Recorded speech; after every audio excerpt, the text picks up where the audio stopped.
satu sukacita kembali untuk ada dalam program kita Kamu Hebat. Secara khusus kita masuk dalam perbincangan 33 hal yang harus diketahui tentang pacarannya orang Kristen. Dan saudara gue kasih dalam Tuhan, orang Kristen apakah berpacaran? Iya. Tapi pacaran yang seperti apa? Pacaran yang cuma cium-ciuman, pegang-pegangan, raba-rabaan, itu bukan pacaran, itu perzinahan, saudara. Itu orang-orang kerasukan setan, saudara. Tapi pacaran orang Kristen jelas masa perkenalan, persiapan menuju pernikahan. Jadi orang-orang yang berpacaran adalah orang-orang yang sudah berpikir tentang pernikahan. Dia mempersiapkan, dia memperkenalkan, dan dia rindu untuk membangun fondasi yang kuat untuk sebuah pernikahan yang penuh dengan berkat Tuhan. Karena ingat, pernikahan Kristen adalah satu kali untuk selama-lamanya dan bahagia. Jadi bukan cuma satu kali selama-lamanya lalu menderita sengsara. Itu bukan pacar orang Kristen itu. Dan itu bukan pernikahan Kristiani, itu pernikahan bodoh, saudara. Karena pernikahan Kristen satu kali untuk selama-lamanya dan bahagia. Karena Alkitab berkata hanya maut yang dapat memisahkan. Alkitab bilang Allah benci perceraian dan orang yang menutupi pernikahannya dengan kekerasan, tangisan, dan air mata. Karena pernikahan dalam iman Kristen adalah mesbah Tuhan yang tidak boleh ditutupi dengan air mata, tidak boleh ditutupi dengan kekerasan, dan tidak boleh ditutupi dengan pengkhianatan. Jadi saudara gue yang kasih dalam Tuhan, pernikahan Kristen itu dianggap sebagai mesbah Tuhan. Mesbah Tuhan artinya di dalamnya harus ada pujian, harus ada penyembahan, harus ada sukacita, dan harus ada sorak-sorai kemenangan. Haleluya, kita berdoa. Bapak terima kasih.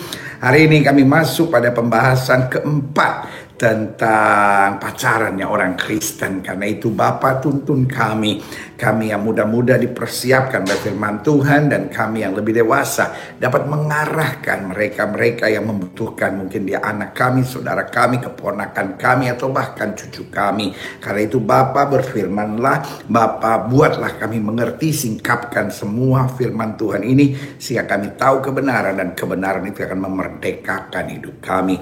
Di dalam nama Yesus kami berdoa, ya Roh Kudus, nyatakan kemuliaan-Mu, berikan roh yang dengar-dengar dalam hidup kami sehingga kami berjalan dalam tuntunan firman-Mu. Di dalam nama Yesus kami berdoa. Haleluya. Yang siap untuk terima firman hari ini katakan amin. Haleluya. Nah, saudara yang kasih dalam Tuhan, di pembahasan keempat tentang 33 hal yang harus diketahui tentang pacaran orang Kristen, ini lagi seru-serunya. Mungkin sudah menatap saya dan berkata apa yang dia akan dibahas pendeta, yaitu tentang naksir, nembak, dan jadian. Ini salah satu hal yang paling penting yang harus sudah ketahui. Dari pertama sampai ketiga itu prinsip-prinsipnya dulu gitu ya. Mulai sekarang nih mulai hal-hal penting yang harus kita ketahui. Nah, di pembahasan keempat ini tentang naksir, nembak, dan jadian. Nah, itulah yang indahnya Alkitab. Alkitab bukan hanya mengajar tentang sorga dan neraka. Kalau kita jeli melihat sisi-sisi Alkitab, there is so many messages, ada begitu banyak pesan-pesan firman Tuhan yang mengarahkan kita menjadi pengusaha hebat, menjadi pemimpin yang jadi berkat, bahkan menjadi anak-anak muda yang berkualitas, berintegritas bagi kerajaan sorga di tengah bumi ini. Karena selalu saya bilang, modern itu perlu, gaul itu nggak salah, tetapi najis jangan. Ya dong, karena anak muda Kristen harus tetap gaul, harus tetap modern, tetapi najis jangan, saudara, ya kan? Dan firman Tuhan menjelaskan, jangan pikir kalau kita jadi Kristen kuper-kuper gitu, nggak gaul gitu ya kan? Gaul oke, modern oke, tetapi najis jangan. Itu jelas ya pesannya ya. Lukas 14 ayat 28 sampai 30. Sebab siapakah di antara kamu yang kalau mau mendirikan sebuah menara tidak dulu dahulu membuat anggaran biayanya? Nah, artinya apa? Kalau kita menganggap pernikahan sebagai sebuah menara yang dahsyat dari Tuhan, maka kita harus duduk membuat anggaran biayanya. Artinya harus berpikir, harus mempersiapkan dengan betul, saudara. Jangan sembarangan, jangan seenaknya. Pokoknya asal ketemu, rasa cocok, jadian, ya kan. Dan kalau udah nyaman, orang semua juga udah tahu, ya udahlah nikah lah gitu ya kan. Apalagi kadang-kadang yang sudah pacaran 5-6 tahun, ya kan 7 tahun. Aduh, kita sih banyak masalah pendeta, tapi ya udahlah, malu lah kalau sampai putus. Waduh, ini bahaya, saudara. Orang tua udah tahu, semua juga banyak yang udah tahu, teman-teman juga udah tahu. Aduh, kalau putus malu. Ini ngeri, saudara. Padahal kita bilang, siapakah di antara kamu yang kalau mau mendirikan sebuah menara tidak duduk dahulu membuat anggaran biayanya, kalau cukup uangnya untuk menyelesaikan pekerjaan itu. Nah, ingat, pernikahan Kristen satu kali untuk selama-lamanya dan berbahagia. Jadi bukan hanya cuma satu kali untuk selama-lamanya selesai bahagia, ya kan? Apa artinya? Ya udah, kita nggak boleh cerai, ya udahlah, apa yang terjadi terjadilah, mau menderita mau sengsara. Itu bukan pernikahan Kristen. My God is not sadistic God. Allah saya bukan Hitler yang sadis, saudara. Allah saya mau lihat saudara bahagia. Iya kan, jadi Allah benci perceraian bukan karena Allah mau membuat kita menderita. Jadi kalau saya udah menderita, pendeta, terus tetap nggak boleh cerai. Loh, kalau kita menderita dalam pernikahan, kita ada sesuatu yang nggak beres. Kita harus datang pada counselor Kristen yang takut akan Tuhan, yang ngerti firman Tuhan, yang akan mengarahkan kita dalam kasih karunia Tuhan. Dia harus mengerti firman Tuhan dan dia harus mengerti dasar-dasar pernikahan dan dasar-dasar kepribadian, saudara. Jadi it's not coming to any preacher, ya kan? Sama seperti kalau kita sakit jantung, bukan hanya sekedar datang ke dokter lalu ternyata dokter hewan. Ya nggak apa-apa lah pendeta, suami saya dulu buaya darat. Ya udah, sama istri saya juga dulu kupu-kupu malam. Norak, saudara, ya kan? Nah, yang saya mau jelaskan buat saudara bahwa kita juga nggak bisa sembarangan. Kita harus datang pada hamba Tuhan yang mungkin punya latar belakang yang ngerti tentang pernikahan dan juga memang mendalami tentang karakter-karakter Kristiani sehingga dapat mengarahkan kita dengan betul gitu. Kadang-kadang kita cuma datang ke hamba Tuhan didoakan, ya kan? Padahal didoakan tuh bagus, tapi kadang-kadang kita sedang butuh tuntunan, kita sedang butuh prinsip-prinsip gitu. Ya kan? Nah, itu dia, ya kan? Jadi ayat 29 bilang, supaya kalau ia sudah meletakkan dasarnya dan tidak dapat menyelesaikannya, jangan-jangan semua orang yang melihatnya mengejek dia. Jangan-jangan sampai akhirnya kita berpikir untuk bercerai, putus. Ini kan nggak benar, saudara, ya kan? Selama pacaran putus ya boleh-boleh aja, bukan berarti kalau pacaran nggak boleh putus. Tapi kalau putus ganti, something is wrong with you. Artinya ada sesuatu yang nggak beres. Lo mungkin terlalu cepat berpacaran, terlalu cepat jatuh cinta, terlalu kalap, mata gelap. Orang sekarang bilang bucin. Bucin banget gitu. Sampai yang orang-orang sekarang bilang sendal jepit rasa stick. Parah, saudara. Gak bisa bedain mana sendal jepit, mana stick. Oh, bahaya. Supaya jika dia sudah meletakkan dasarnya dan tidak dapat menyelesaikan, jangan-jangan semua orang yang melihatnya mengejek dia. Sambil berkata, orang itu mulai mendirikan tapi ia tidak sanggup menyelesaikannya. Ia mengakhiri dengan apa? Perceraian. Padahal yang Tuhan mau dalam kehidupan kita, pernikahan kita satu kali selama-lamanya dan bahagia. Dan bukan cuma kita yang bahagia, ya kan? Tapi kita juga membahagiakan. Jangan sampai kita bilang, waduh, saya punya suami memang luar biasa, wah segala macam. Dia memang buat begini buat saya. Tapi suaminya bilang, aduh, saya dapat istri kayak gini musibah. Ada yang gak beres, saudara. Nah, kita belajar juga dari peristiwa bagaimana Abraham mau mencari menantu. Ini agak panjang sedikit, tapi saya mau bacakan buat saudara Kejadian 24 ayat 1 sampai 28. Adapun Abraham telah tua dan lanjut umurnya serta diberkati Tuhan dalam segala hal. Lihat, saudara yang kasih dalam Tuhan. Bicara ini artinya apa? Kematangan yang baik. Jadi Abraham diberkati, otomatis anak-anaknya adalah anak-anak yang diberkati. Jadi udah cukup dulu. Jadi jangan kita pacaran, betul orang bilang kita bersama mulai dari nol, tetapi kedepannya harus jelas. Jadi pacaran tuh kayak mirip pompa bensin juga. Ini mulai dari nol ya. Tapi selalu saya bilang gini, mulai dari nolnya nggak apa-apa, tetapi harus ada jelasnya gitu. Sedapat mungkin ya jangan mulai dari nol lah. Engkau sudah punya kepastian dulu lah gitu. Memang kan keren gitu kan kalau apa dulu di puisi-puisi kami bersama mulai dari nol gitu ya kan. Tetapi pernikahan nggak bisa mulai dari nol. Sudah mungkin pacaran bisa mulai dari nol, tetapi sudah jangan pacaran sama orang yang nggak punya pengharapan gitu. Ya kan sudah punya kalau pacaran sama orang, khususnya kalau sudah seorang cewek cari seorang cowok, ya kan, sudah harus dia pasti kan punya pengharapan, minimal dia punya visi dalam hidupnya. Dan cowok-cowok juga gitu, kalau cari cewek jangan ya udahlah apa yang terjadi, nggak bisa. Dia boleh cantik, dia boleh baik, tetapi dia juga harus punya visi ke depan. Karena kalau tidak punya visi mulai dari nol, bukan hanya mulai dari nol, akan nol terus, saudara. Karena sama kayak bensin kan, kita mulai dari nol, tapi kita harus pastikan bahwa kita punya biaya yang cukup untuk bayar. Jangan baru 2 liter, stop, udah habis. Parah nih saudara. Kadang-kala ada banyak prinsip yang kedengarannya asik, tetapi itu bukan prinsip yang sejati. Jadi kalau saudara bilang sama saya, bagaimana dengan menikah yang mulai dari nol? Saya nggak setuju, saudara. Yang saya setuju dari pacaran mungkin bisa mulai dari nol, tapi minimal ada visi, ada arahan, ada hal-hal yang sudah dibangun sehingga sesuatu yang baik. Sama seperti pompa bensin, misalnya mulainya dari nol, tapi kitanya harus sudah punya duit. Ya kan, supaya apa ya, supaya jelas sampai full tank juga kita masih bisa bayar kan gitu, ya kan. Ayat 2, berkatalah Abraham pada hambanya yang paling tua dalam rumahnya yang menjadi kuasa atas segala kepunyaannya. Jadi orang yang dipercaya, jadi nggak bisa sembarangan saudara dalam berkonseling, berkonsultasi terhadap pasangan. Kita harus share. Dikatakan apa? Baiklah letakkan tanganmu di bawah pangkal pahaku, supaya aku mengambil sumpahmu demi Tuhan Allah yang punya langit dan punya bumi, bahwa engkau tidak akan mengambil untuk anakku seorang istri dari antara perempuan Kanaan yang diantaranya aku diam. Tapi kau harus pergi ke negeriku dan kepada sanak saudaraku untuk mengambil seorang istri bagi Ishak anakku. Lihat, dari sini saya belajar bahwa mempersiapkan calon teman hidup, mempersiapkan pasangan teman hidup itu sesuatu yang serius.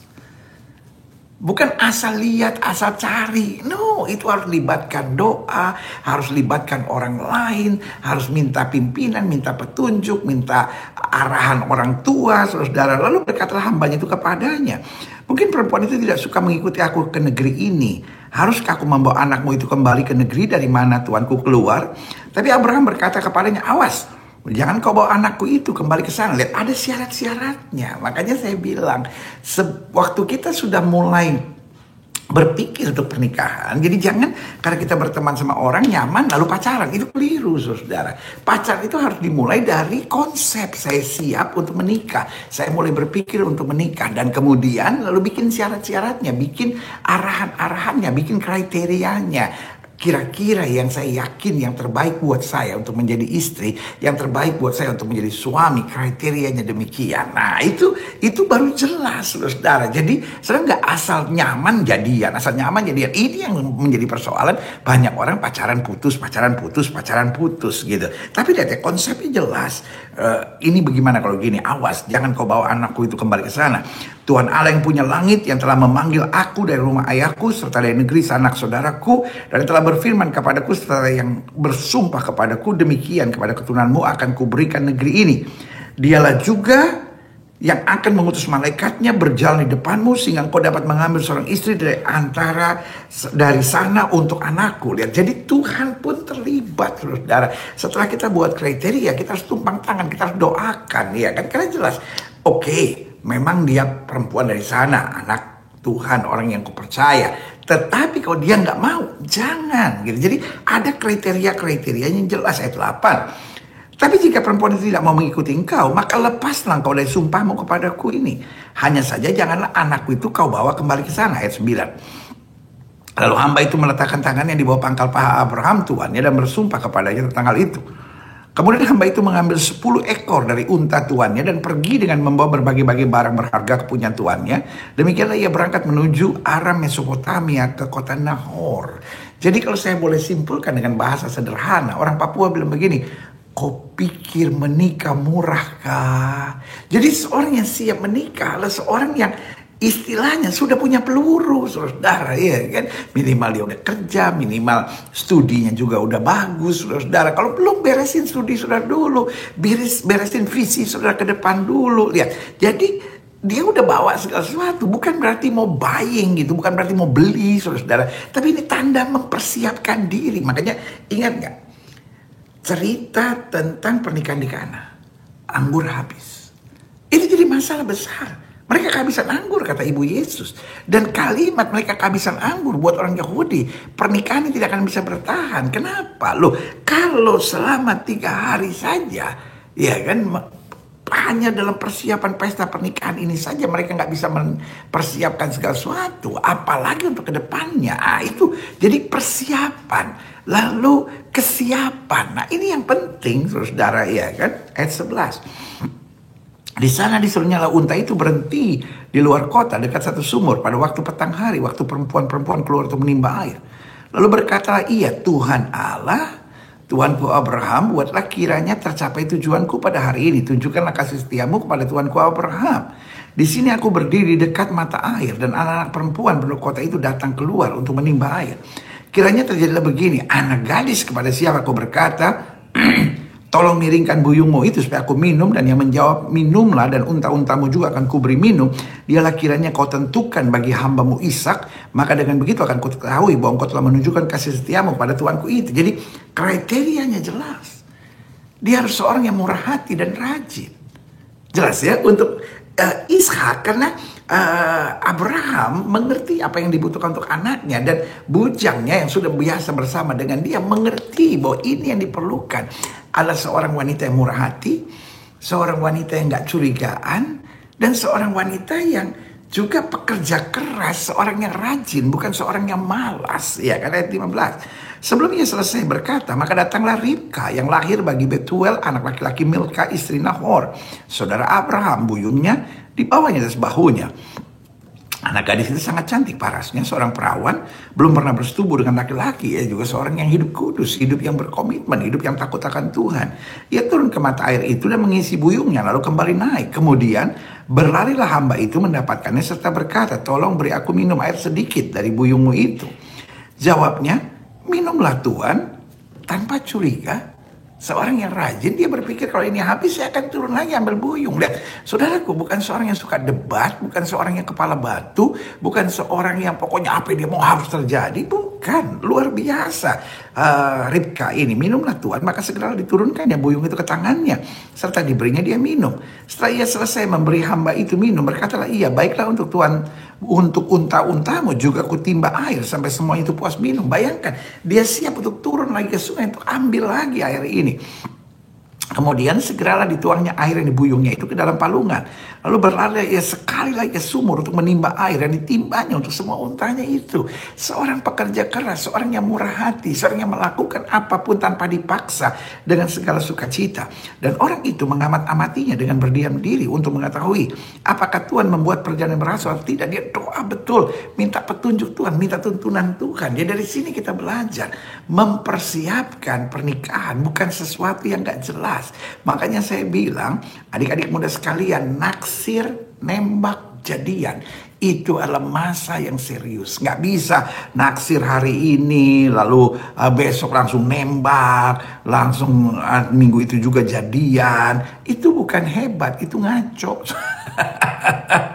Ngaco, saudara, karena kita nggak memberi kesempatan kepada tuntunan Tuhan, kepada akal sehat kita, kepada kriteria-kriteria kita untuk terjadi, ya kan? Biasanya kayak begitu menyesali kemudian hari. Ayat 22.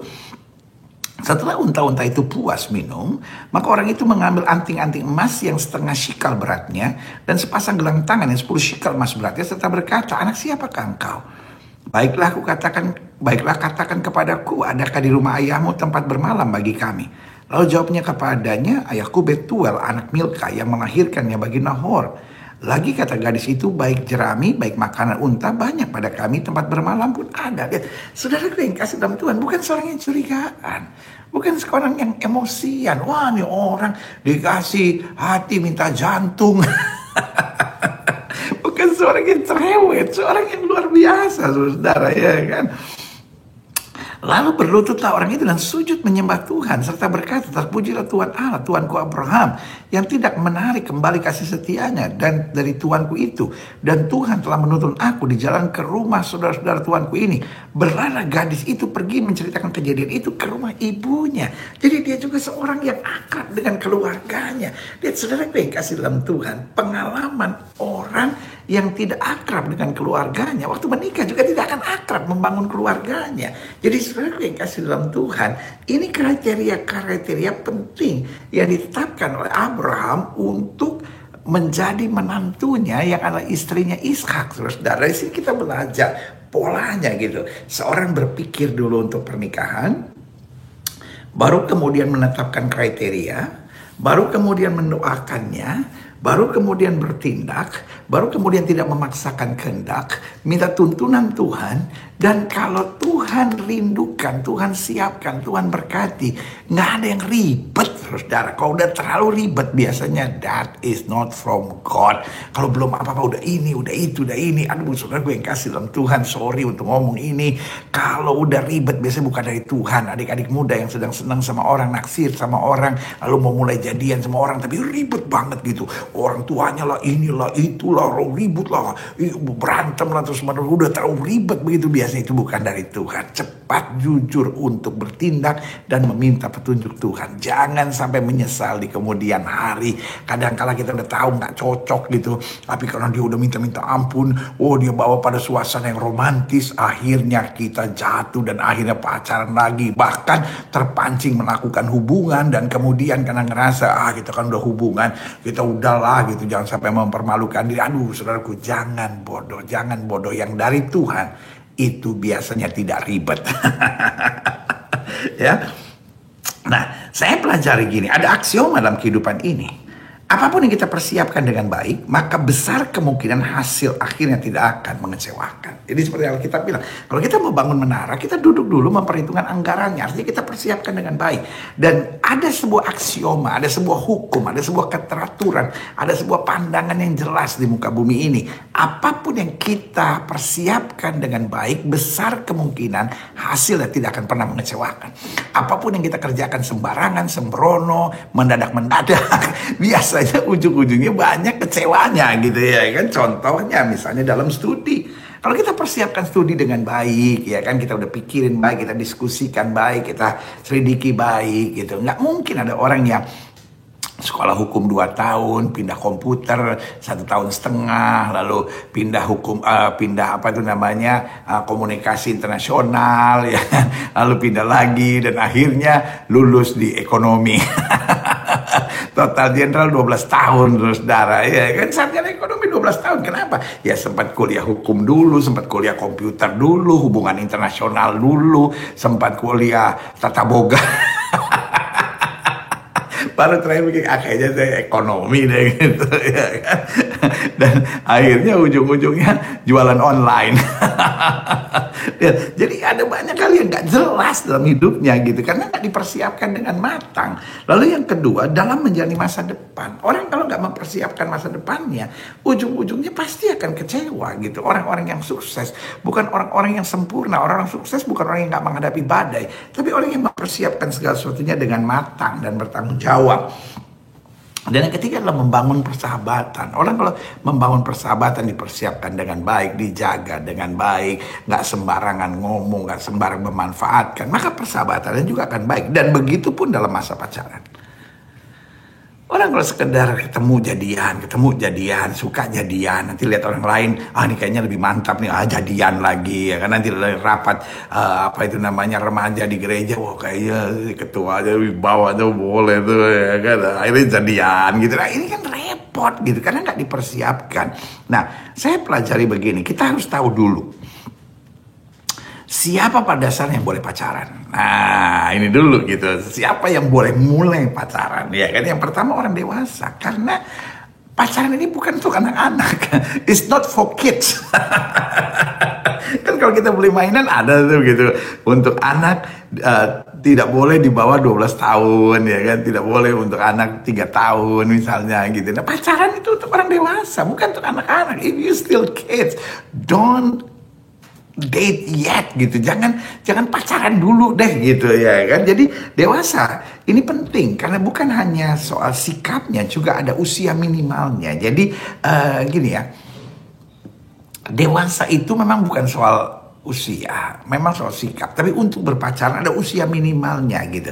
Saya pakai istilah gini, yaitu kira-kira 1 tahun sebelum lulus kuliah atau 2 tahun setelah bekerja. Jadi ada orang-orang kan yang nggak kuliah. Nah dia udah bekerja, kira-kira kerjaannya udah mapan gitu, udah oke, udah mulai oke lah, udah mulai melihat masa depannya lah gitu ya kan. Nah 2 tahun setelah bekerja artinya udah mulai oke, silahkan. Atau 1 tahun sebelum kuliah selesai. Jadi misalnya dia udah pasti nih akan tahun depan di wisuda. Berarti dia udah tahu nih ke depannya dia akan buat ini, silahkan berpacaran gitu. Tapi kalau masih SMP, SMA, mungkin kenal-kenalan dulu, lalu mulai PDKT, naksir-naksiran, silahkan. Tetapi jangan mulai pacaran dulu, bahaya saudara.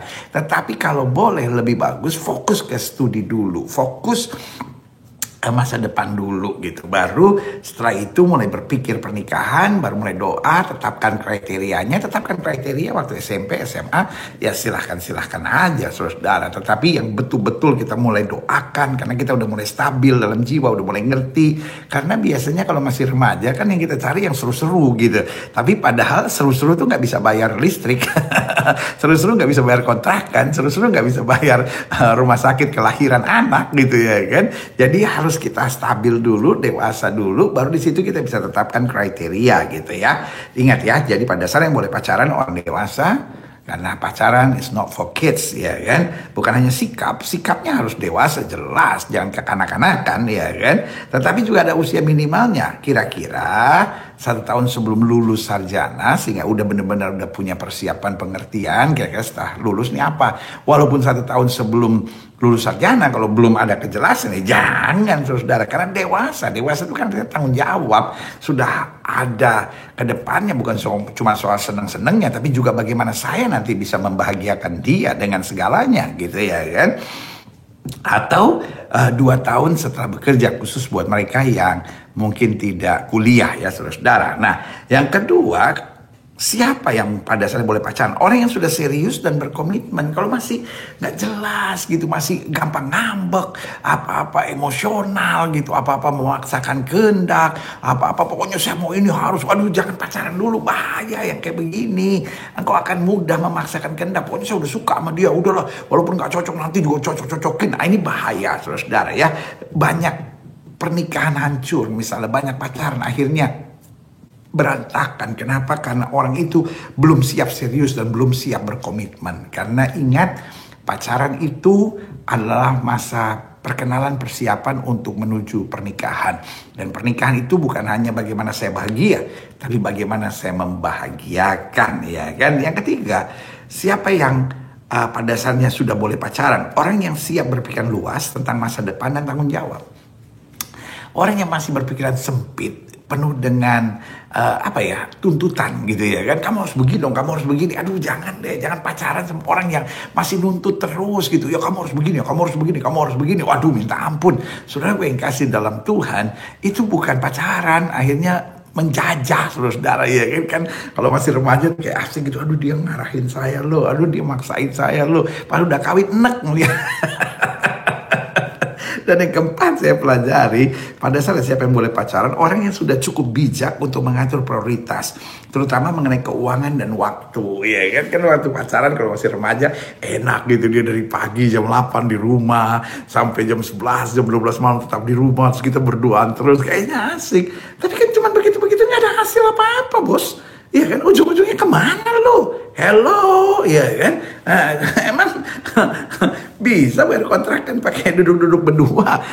I love you, makan tuh I love you. Woi, waktu pacaran seru karena semua masih dibayarin orang tua, saudara. Tapi selanjutnya ribut melulu gitu. Lu jangan cuman I love you. Iya kan? Makanya mereka harus atur prioritas waktu gitu ya kan. Bisa mengatur prioritas keuangan, nggak bisa ini gini. Dia bukan orang yang pelit, tapi dia orang yang teratur gitu. Dan dari masa pacaran kita udah tahu, dari masa pendekatan kita udah tahu dia orang pelit atau enggak gitu ya kan. Tapi juga kita bisa lihat boros atau enggak gitu. Kan kayaknya kalau waktu masih pacaran asik aja punya pacar yang boros gitu ya kan. Tapi sebenarnya dikasih dalam Tuhan selanjutnya, waduh, ujung-ujungnya gajian tanggal 1, tanggal 12 habis semua. Jadi hati-hati ya saudara ya. Dan jelas ya, jadi minimal ada 4. Siapa yang dasarnya boleh pacaran, mereka yang dewasa, bukan hanya sikap, tapi juga ada usia minimalnya, tadi sudah saya jelaskan. Lalu orang yang sudah siap serius berkomitmen, orang yang siap berpikir luas tentang masa depan dan tanggung jawab, orang yang sudah cukup bijak untuk mengatur prioritas, terutama mengenai keuangan, waktu, dan kalau saya boleh tambahkan, keuangan, waktu, dan juga soal imannya. Dia seorang yang mendahulukan Tuhan, Kak. Karena kalau dia takut akan Tuhan, penting. Ada banyak orang bisa bilang, I'm a Christian, saya Kristen. Kita kadang-kala tanyanya, kan saya HKBP, boleh nggak pacaran sama orang dari GPIB? Saya kan karismatik, boleh nggak pacaran sama orang dari gereja baptis misalnya?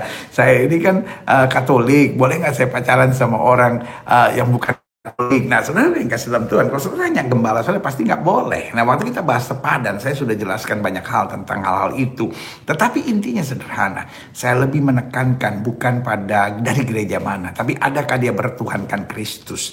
Karena ada banyak orang gerejanya mungkin Katolik, gerejanya mungkin karismatik, gerejanya mungkin Presbyterian, gerejanya mungkin Reform, tapi dia tidak bertuhankan Kristus. Karena kalau bertuhankan Kristus, dia takut berbuat dosa, dia takut nyakitin hati orang, dia takut sembarangan dan seenaknya. Dia selalu berusaha berjuang untuk jadi berkat dan membawa damai. Haleluya. Nah, selanjutnya gini, salah satu persoalan serius dalam masa remaja dan masa muda adalah masa naksir, nembak, dan jadian. Nah, karena apa yang terjadi masa naksir, nembak, dan jadiannya menjadi satu paket yang terlalu singkat. Iya kan, dalam seminggu selesai semua. Naksir di situ, nembak di situ, jadiannya di 1 minggu. Cinta kilat. Cinta yang cuma seminggu. Nah, akibatnya fondasi masa pacaran rapuh gitu. Untung-untung mungkin dari 1 juta 1 kali gitu yang pas dapat gitu. Tetapi sebagian banyak yang justru menyesal karena naksir adalah kondisi ketika kita merasa tertarik kepada seseorang. Hanya saja naksir sering dilalui saat kita mengalami cinta monyet. Ya, jadi saya mau jelaskan dulu nih maknanya nih ya kan. Naksir adalah kondisi ketika kita merasa tertarik kepada seseorang. Jadi ketika kita mulai tertarik sama seseorang itu naksir. Apakah setiap naksir harus jadian? Jangan. Karena pada dasarnya ada yang kita taksir sekarang tapi kita enak sebulan kemudian gitu. Kita naksir sekarang tapi waktu kita tahu dia jarang mandi, bau ketek. Pertama kali ketemu kita lagi pakai parfum, bos. Pertama kita lagi dan bagus gitu ya kan. Tetapi pas akhirnya aduh boketek. Makanya naksir adalah kondisi ketika seorang merasa tertarik pada seseorang. Apakah naksir harus berlanjut pada jadian? Enggak juga.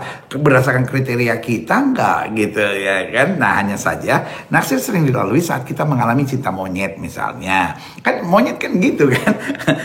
Dia lihat pisang ya kan, dia ambil. Dia lihat ini dia lompat. Gitu. Enggak jelas, makanya namanya cinta monyet ya kan.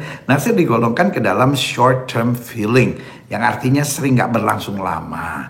Adalah merasa senang kalau punya kesamaan terhadap sesuatu. Jadi kita lagi di lapangan basket, kita lihat ada cewek yang jago, wah naksir gitu. Ada lihat ada cowok kaptennya, wah naksir gitu ya kan. Tapi nanti kita di di puji-pujian gereja, lihat wih pemain gitarnya cool gitu, naksir. Ini repot saudara ya kan. Tapi it's normal, karena itu short term feeling, saudara. Naksir itu biasa aja, membuat bunga-bunga di hati, tetapi nggak harus jadian, nggak harus PDKT gitu. Karena seringkali short term feeling ini nggak berlangsung lama, cuma merasa senang, merasa nyaman, merasa asik karena punya kesamaan terhadap sesuatu. Gejalanya, ini gejala orang naksir, seringkali menulis puisi, cerpen, melukis tentang orang itu, atau selalu memikirkan orang itu. Tahun 70-an atau 80-an ada lagu, aku mau makan, ingat kamu, aku mau tidur, ingat kamu, aku mau belajar, ingat kamu. Di buku ada si dia, di dinding kamar juga di awan, dia terbayang-bayang. Yang tahu lagu ini pasti lu udah tua. Iya kan? Nah, pokoknya gini ya. Mau ngapa-ngapain, ingatnya orang itu aja. Itu artinya kau naksir, bukan berarti dia dari Tuhan. Ya, jangan dalam-dalam, bos. Itu cuma lagi naksir, ya kan. Nah, kelemahannya masa naksir itu sangat subjektif gitu, sangat bergantung suasana keadaan hati kita gitu, ya kan. Dan kalau kita doa, kita cocok-cocok gitu, ya kan. Dan kalau kita bikin tanda gitu ya, wah tanda-tanda kita bikin yang cocok gitu, karena kita udah tahu dia setiap kali datang jam 7 gitu. Tuhan, kalau dia datang hari ini jam 7, wah ini berarti dia dari Tuhan buat saya gitu. Udahlah gitu, ini bahaya ini, ya kan. Lalu yang kedua, kelemahan masa naksir sifatnya labil, tidak konsisten, berubah-ubah gitu. Karena memang kita udah cecar-cecar dia gitu. Lalu yang ketiga, arah pandangannya belum as is. Yang terjadi kita hanya terfokus pada kelebihan-kelebihannya saja, ya kan. Misalnya cowok yang sudah taksir ini tiba-tiba bentak sama, lu gimana sih gitu. Begitu, aduh itu yang aku bangga dari dia bisa mengarahkan aku, ya kan. Kalau misalnya dia kelihatannya pelit banget, aduh itu yang aku harapkan, seorang pria yang bisa ngatur keuangan dengan baik gitu. Padahal bukan itu, pelit. Orang Manado bilang skakar. Koncudu. Ya kan. Nah, tapi sebaliknya setelah udah jadian gitu, ketika dia bentak, sudah langsung nangis gitu. Gak nyangka ya, kamu ternyata orangnya kasar gitu. Nah, padahal persoalannya bukan dianya tetap sama. Persoalannya at your mind gitu, di pikiran saudara. Waktu saudara naksir, semua kelihatan wah indah-indah gitu, ya kan. Karena saudara nggak bisa lihat as is, saudara udah pakai bumbu-bumbu make upnya gitu. Dan yang selanjutnya kalau orang naksir, seringkali telinganya tertutup untuk nasihat-nasihat serta masukan. Hati-hati lo, dia tuh orangnya doncuan banget gitu, dia tuh orangnya tuh genit banget gitu, dia player banget gitu. Enggak sama aku deh lah gitu kan, nggak mau denger gitu. Naksir tuh bahayanya seperti itu. Makanya ada banyak orang bilang love is blind. Buat saya, love isn't blind, love is not blind, love is melek. Cinta harus terbuka. Nah, sehingga masa naksir ini harus diperpanjang buat saya sekitar 4-6 bulan. Jadi kalau sudah naksir, jangan langsung jadian besoknya, minggu depannya gitu.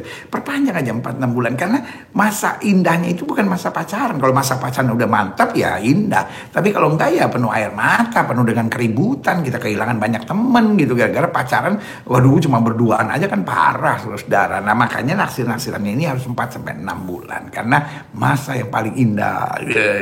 Masa yang kita bisa senyum-senyum sendiri. Ya, itu justru waktu masa naksir-naksiran ini. Sehingga setelah mulai normal, jadi perasaan mulai terkendali gitu ya.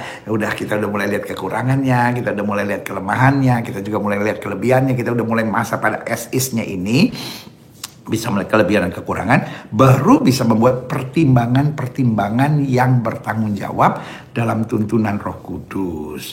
Baru setelah mampu membuat pertimbangan, bertanggung jawab, melangkah, ini yang saya bilang, masuk ke PDKT, baru nembak, baru jadian. Nah syaratnya ya kan, doa dengan terbuka. Betul-betul Tuhan, kalau ini dari Tuhan, lancarkan semuanya. Ingat syaratnya tadi saya bilang apa? Yang dari Tuhan, Om Gilbert bilang apa? Nggak ribet. Kalau udah terlalu ribet, orang tua juga udah nggak setuju. Ini juga berkelahi sama adik kita, kakak kita. Lalu ini ada masalah sama teman kita nggak boleh bergaul sama siapa-siapa. Kita cuma berduaan aja. Aduh, udahlah gitu. Janganlah gitu. Karena ya jelas biar bukan kehendakku yang jadi, melainkan kehendakmu yang terjadi. Kalau ini dari Tuhan, dekatkan. Kalau ini bukan dari Tuhan, jauhkan supaya aku mengerti. Nah, tetapi kalau kita sudah naksirnya udah stabil nih, bukan yang masih meletup gitu. Nah, kita bisa melihat, oh iya ya ini kayaknya bukan dari Tuhan gitu. Lalu yang kedua, buka mata dan buka telinga. Jadi di masa naksir ini nggak bisa gitu. Karena setelah menikah harus tutup mata dan tutup telinga. Mau ada yang lebih baik, mau ada yang lebih cantik, mau orang ngomongin dia tuh penipu, mau apapun ya. Kalau udah nikah nggak ada pilihan lain gitu. Karena apa? Ya itu udah pasangan kita. Right or wrong is my husband. Yeah, right or wrong is my wife gitu kan. Ya Allah, itu harus fanatik, jelas. Istriku yang terbaik, suamiku yang terbaik, itu harus begitu. itu, saudara. Tapi pada masa pacaran nggak bisa, apalagi baru masa naksir gitu. Itu harus betul-betul pertimbangkan gitu, betul-betul minta tuntunan Tuhan. Dan kalau ada orang datang ngomong kejelekan, ya jangan-jangan itu dari Tuhan gitu. Memang bisa jadi ada orang kan yang nggak suka lihat orang bahagia dan nggak bahagia lihat orang suka kan gitu kan gitu. Tapi ya kita harus buka mata dan buka telinga. Semua info kita tampung, baru kita kaji. Makanya waktunya lah antara 4 sampai 6 bulan. Kalau bisa lebih juga lebih baik. Saya, gimana kasih kesaksian dulu sama Tante Renda ya. Kita naksir-naksirannya itu sampai kemudian nembaknya itu sekitar 8 bulan, saudara. Kita betul masih SMA waktu itu. Tapi Om Gilbert udah pikir, saya mau jadi pendeta. Saya nggak mau pacaran sama jemaat. Saya nggak mau pacaran di dalam ladang pelayanan atau sama teman sejawat, kan nggak seru gitu. Mendingan karena saya. Jadi itu sebabnya kenapa Om Gilbert pacaran di masa SMA. Om Gilbert udah ngerti dari dulu, kita udah Om Gilbert udah gali firman Tuhan tentang masa pacaran gitu apa gitu. Nah tetapi Om Gilbert ngerti kalau saya udah masuk dalam pelayanan, tiba-tiba jatuh cinta sama jemaat, jatuh cinta sama orang yang saya layani, jatuh cinta sama teman sejawat, wah itu nggak asik banget, itu nggak bagus banget gitu. Jadi akhirnya, oh ya oke, kalau gitu kita persiapannya sekarang di masa SMA ini gitu. Dan nggak mau pacaran putus ganti, kan nggak enak. Kita jadi pendeta, itu kan dia mantan gue, itu kan dia mantan gue, waduh repot ya kan. Dan semua pas reuni mantan cukup jadi jemaat. GBI mantan, GSJA mantan, GPDI mantan, wah repot ya kan. Nah karena itu dari SMA itu udah pacaran. Dan waktu itu waktu mulai naksir-naksiran itu waktu kelas 3 SMA, lalu mulai jadiannya di akhir-akhirnya, lalu kita kuliah bersama di STT. Waktu itu namanya ITKI, Institut Teologi Keguruan Indonesia, sekarang namanya Seminari Bethel atau STBI, Sekolah Tinggi Teologi Bethel Indonesia, STBI gitu ya. Akhirnya baru lulus bersama, diwisuda bersama. 1 tahun apa 2 tahun setelah itu kita lulus tahun 89, diwisuda tahun 90. Dan kemudian kita menikah tahun 92. Wah, haleluya. Kita itu mulai dari nol, tapi nggak nol banget sih. Karena visi udah jelas, kalau sesuatunya sudah jelas gitu. Tapi ya Tante Renda ya udah ngalamin sama-sama. Kita naik bus sama-sama, naik Kopaja sama-sama, naik motor berdua yang motornya juga sering kali mogok-mogok gitu, sampai ke Cilengsi dan pelayanan-pelayanan lainnya gitu. Jadi visinya udah jelas, tapi mulainya nggak harus di atas, tapi sudah ada visi yang jelas ya.